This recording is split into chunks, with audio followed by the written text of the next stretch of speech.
Vai. Então, Silvio e Fernando, Bernardo, Fabiano, Evandro, o que acontece é o seguinte: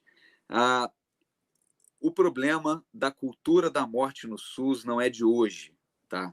A verdade é que desde a gestão do PT, Lula e Dilma, tá, vem a cultura da morte com força dentro do Ministério da Saúde e é preciso que se diga, esta situação não mudou com o Mandetta.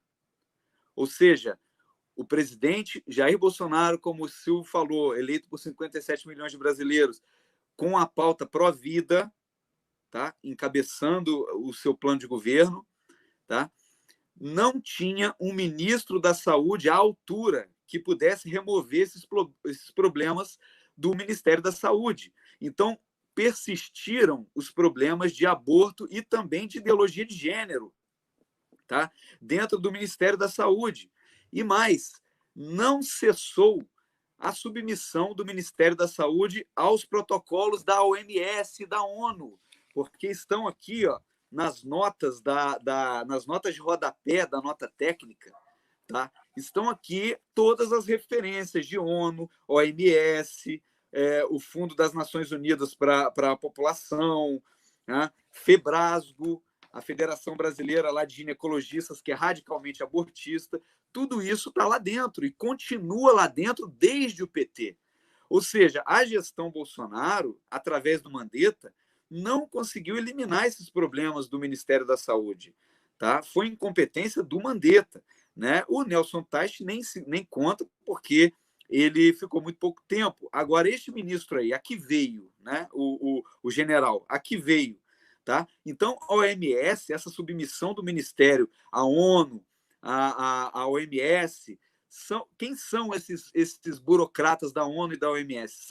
São tecnocratas que estão sentados lá em Genebra, que não foram eleitos pelo povo, tá? E que querem mandar no Brasil. Eles têm um projeto de poder global, isso é inegável, e querem mandar aqui dentro. Tá? Não que nós não devamos ouvi-los, mas nós devemos ouvi-los do ponto de vista consultivo. Eles não têm ingerência aqui dentro. O Brasil não alienou a sua soberania à ONU, à OMS.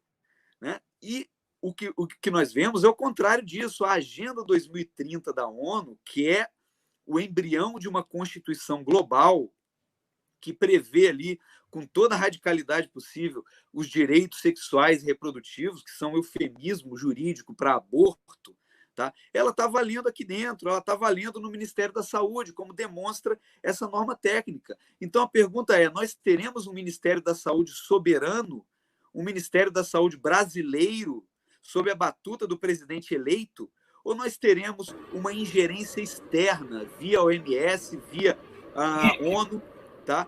Agenda 2030, diga.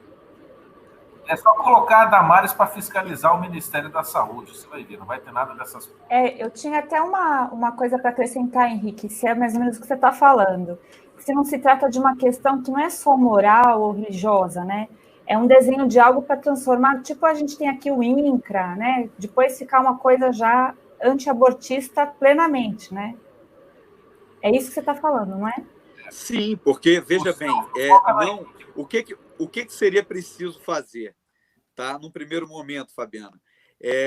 Primeira coisa, do ministro do Bolsonaro, seja ele qual for, ministro da Saúde do Bolsonaro, seja ele quem fosse, tá? Deveria entrar lá e revogar a norma técnica do aborto. A norma técnica que deu, não é essa que foi editada hoje, não. Né? O Bolsonaro está dizendo que é apócrifa. Eu procurei no Diário Oficial da União e não achei. Tá? Então, vamos ver. Eu estou falando de uma outra norma técnica lá do passado que propiciava o aborto. Tá? Então, norma técnica lembra o quê? O império da tecnocracia. Quem se lembra do Mandetta enchendo a boca para falar ciência? Ciência, a ciência. Né? Isso é a tecnocracia cientificista. Essa norma técnica deu ensejo à portaria 1508 de 2005, que é a portaria que diz que uma mulher pode chegar em qualquer unidade do SUS alegando ter sido estuprada, tá? Sem boletim de ocorrência e sem exame de corpo de delito, e fazer um aborto no SUS, tá? Sem que as autoridades competentes tenham notícia disso, sem que a polícia tenha notícia disso, sem que o Ministério Público tenha notícia disso. Tá? Tudo feito às ocultas, no ambiente médico. Tá?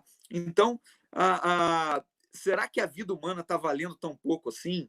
Né? E é preciso dizer também, quando essa portaria é mencionada, a norma técnica e a portaria do aborto, a 1508, é preciso mencionar também a lei do cavalo de Troia, a famigerada lei do cavalo de Troia, a 12845, de 2013, né, que coloca lá o conceito elástico de violência sexual como qualquer atividade sexual não consentida, tá? E que recomenda a chamada profilaxia da gravidez, né? Aspas, que é um eufemismo para pílula do dia seguinte. Então, a mulher chega dizendo que sofreu, teve uma relação sexual não consentida, o que quer que seja isso, e ela receberá, então, uma pílula do dia seguinte, que é abortiva, todo mundo sabe, né? Então, não bastasse o ativismo judicial do STF, tá? Nós temos, então, agora um enclave abortista dentro do Ministério da Saúde. Né? A OMS declarou, eu até escrevi um artigo sobre isso para o Brasil Sem Medo, declarou que clínica de aborto era atividade essencial. Quando nós imaginaríamos, tá, que o presidente, a gestão do Bolsonaro, o Ministério da Saúde do Bolsonaro, faria o mesmo, como faz essa norma técnica aqui. Essa norma técnica diz lá no ponto 2.9 que são serviços essenciais, tá? O abortamento seguro está lá no item 2.9 dessa norma técnica, que o Bolsonaro está dizendo aqui que é apócrifa, né?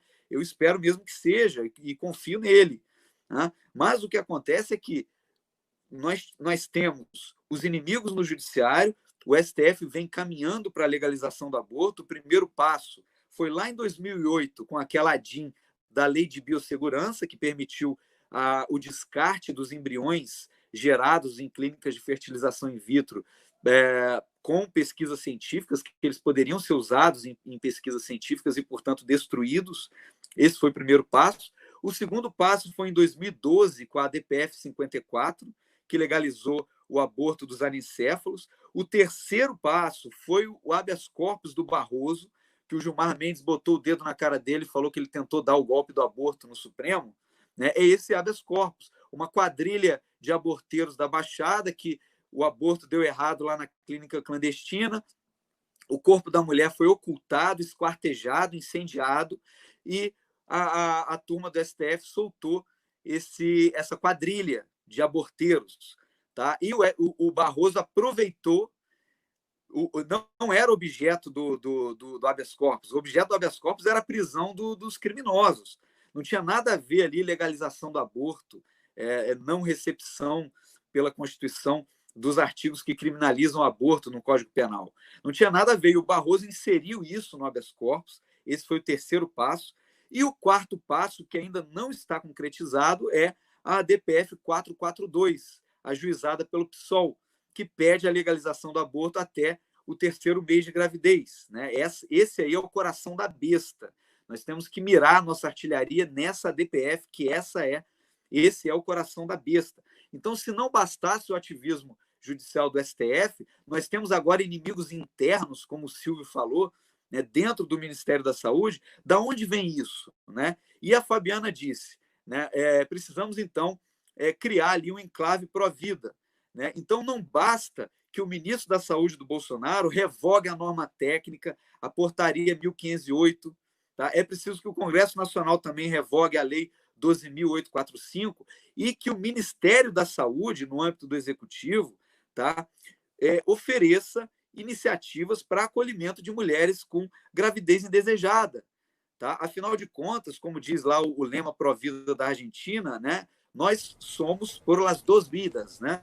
Então, não queremos proteger a vida do bebê e a vida da mulher também. Tá? Então, não é para deixar os médicos perdidos, é para implantar normativas, portarias, normas técnicas que tenham índole pró-vida e não abortista como essa aqui, essa lambança dessa norma técnica 16/2020. Tem até número, tem timbre, tem protocolo. Então, eu quero crer que seja apócrifa mesmo, mas ela está toda bonitinha aqui, né? Então, o que acontece com relação a gênero? O CFM reduziu a idade mínima para tratamento com hormônio, para mudança de sexo, reduziu para 16 anos, e esse tratamento é feito no SUS. Para cirurgia são 18 anos.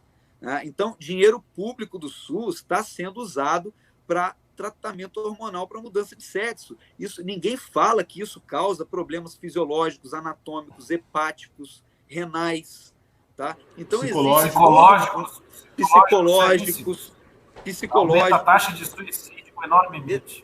Exatamente, o Ítalo Marcilli falou sobre isso. E agora vem essa norma técnica para completar a lambança, né? Olha só que coisa linda. Serviços essenciais é o abortamento seguro.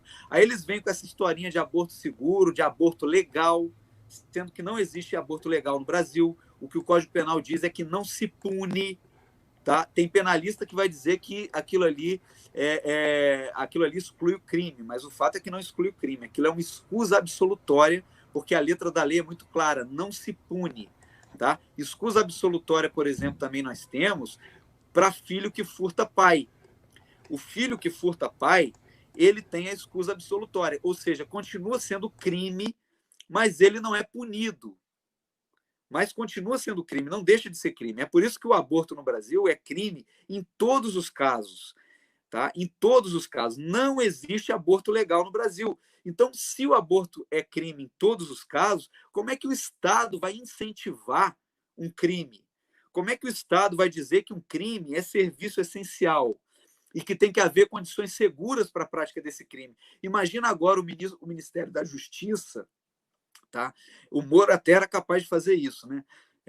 Mas imagina o Ministério da Justiça que viesse agora editar uma norma técnica, uma portaria para criar condições seguras para o furto dos filhos contra os pais, porque este é um furto legal.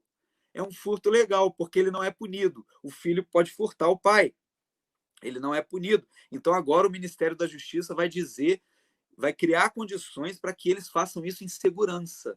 Vai estimular isso.